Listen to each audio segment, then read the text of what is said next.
आज ही Doubtnut app download करें। Doubtnut पर होगा अब आपके सभी मैथ्स, केमिस्ट्री, फिजिक्स और बायोलॉजी डाउट्स का सफाया। बस अपने क्वेश्चन की फोटो खींचो, उसे क्रॉप करो और तुरंत वीडियो सोल्यूशन पाओ। Download now. हाय स्टूडेंट्स, तो जो क्वेश्चन आज मैं यहाँ पे सॉल्व करने जा रहा हूँ उसमें हमसे यहाँ पे क्या पूछा गया है, एक बॉम्ब था मास m का जो हमने यहाँ पे कोऑर्डिनेट एक्सिस के ओरिजिन पे प्लेस किया हुआ था। तो अगर मैं जल्दी से कोऑर्डिनेट एक्सिस यहाँ पे ड्रॉ कर लूँ, ठीक है, तो इसके ओरिजिन पे एक बॉम्ब प्लेस था जिसका इनिशियल मास था मेरे पास m। तो एक m मास का बॉम्ब था ओरिजिन पे जो एक्सप्लोड करता है 3 इक्वल पीसीज में, यानी m/3 के 3 मासेस में ये मेरे पास ब्लास्ट हो गया, एक्सप्लोड हो गया। तो उसके बाद मुझे यहाँ पे क्या दिया, जो फाइनल इन्फॉर्मेशन मुझे गिवन है किसी इंस्टेंट टी पे, ठीक है, किसी इंस्टेंट की क्वेश्चन यहाँ पे बात कर रहा है कि एक पीस तो मेरे पास एक्स एक्सिस पे है, कहाँ पे, 40 सेंटीमीटर दूर।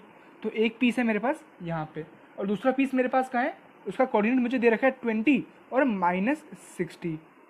तो सेकंड पीस है मेरे पास यहाँ पे एट 20, -60 सेंटीमीटर्स। और थर्ड पार्टिकल का क्वेश्चन मेरे से पूछ रहा है कि उसकी पोजीशन मेरे पास क्या होगी।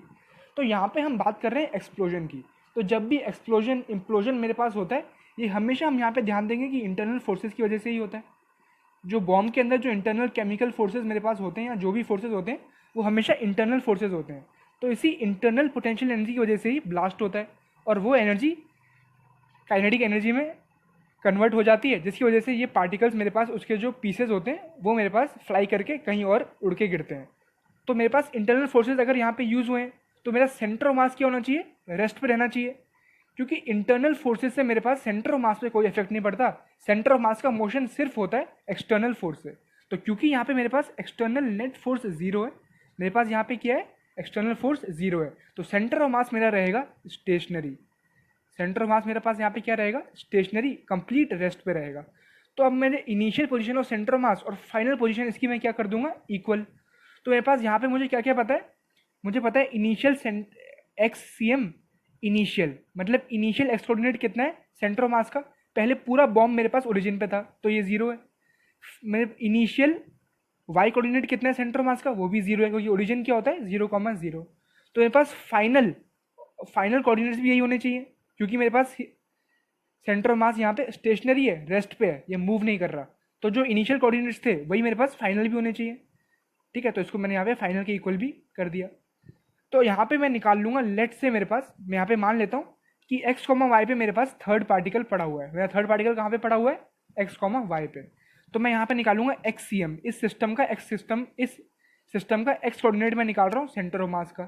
तो यहाँ पे मेरे पास 3 पीसेस है m/3 मास के। तो हमारे पास फॉर्मूला क्या होता है, m1x1 plus m2x2 and so on upon m1 plus m2 and so on. यही फॉर्मूला मैं यहाँ पे अप्लाई करूँगा।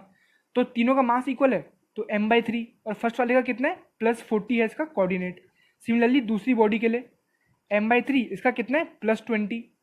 यहाँ पे हम x की बात कर रहे हैं तो सिर्फ x कोऑर्डिनेट यूज़ करेंगे, ये y वाला हम यहाँ पे यूज़ नहीं करेंगे। और मेरे पास थर्ड क्या है, थर्ड है मेरे पास x, हमने x, y मान रखा है ना, तो x मैंने यहाँ पे डाल दिया, ठीक है। तो मेरे पास ये हो गया अभी तक। अगर मैं आगे इसको बात करूँ तो टोटल मास से इसको डिवाइड करना पड़ेगा। टोटल मास कितना है, m/3 plus m/3 plus m/3 यानी m, ठीक है। ये कितना होना चाहिए, 0, क्योंकि फाइनल इनिशियल दोनों 0 है। तो मैं बेसिकली ये कैंसिल हो गया। अब इन तीनों का सम मुझे करना है 0। तो ये बेसिकली ये मेरे पास कितना हो गया, 0 is equal to 40/3 plus 20/3 plus x/3। तो यहाँ से मेरे पास x आ गया इजीली -60 सेंटीमीटर। तो थर्ड पार्टिकल का x कोऑर्डिनेट तो आ गया, स्मॉल x आ गया -60। सिमिलरली अगर मैं y के लिए करूँ तो YCM कितना होना चाहिए, 0, और ये कितना होगा m/3। फर्स्ट बॉडी क्या है मेरे पास, x एक्सिस पे ही लाई कर रही है, तो y कोऑर्डिनेट क्या हो जाएगा, 0। दूसरी बॉडी मेरे पास कहाँ लाई कर रही है, -60 पे, यहाँ पे -60 पे लाई कर रही है। और थर्ड बॉडी का अननोन है जो कि स्मॉल y मैंने मान ही रखा है अपॉन m। तो यहाँ से अगर मैं इसको सॉल्व करूँगा, ठीक है, मैंने यहाँ से अगर इसको सॉल्व किया तो मेरे पास कितना आ गया, ये आ जाएगा 0 is equal to -60/3 -60/3 plus y/3।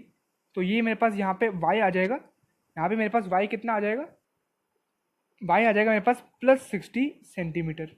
तो यहाँ पे हमने x, y पूरा पेयर फाइंड कर लिया, x और y दोनों हमने फाइंड कर लिए। कितना आ रहा है मेरे पास, x, y मेरे पास आ गया यहाँ पे -60 सेंटीमीटर, 60 सेंटीमीटर। और ये जो पॉइंट हमने फाइंड किया है यही पॉइंट मेरे पास इस क्वेश्चन का सही आंसर भी हो जाएगा और यही कोऑर्डिनेट्स मेरे पास यहाँ पे ऑप्शन सी से कंप्लीटली मैच भी कर जाएंगे। तो ऑप्शन सी मेरे पास इस क्वेश्चन का सही ऑप्शन यहाँ पे हो जाएगा।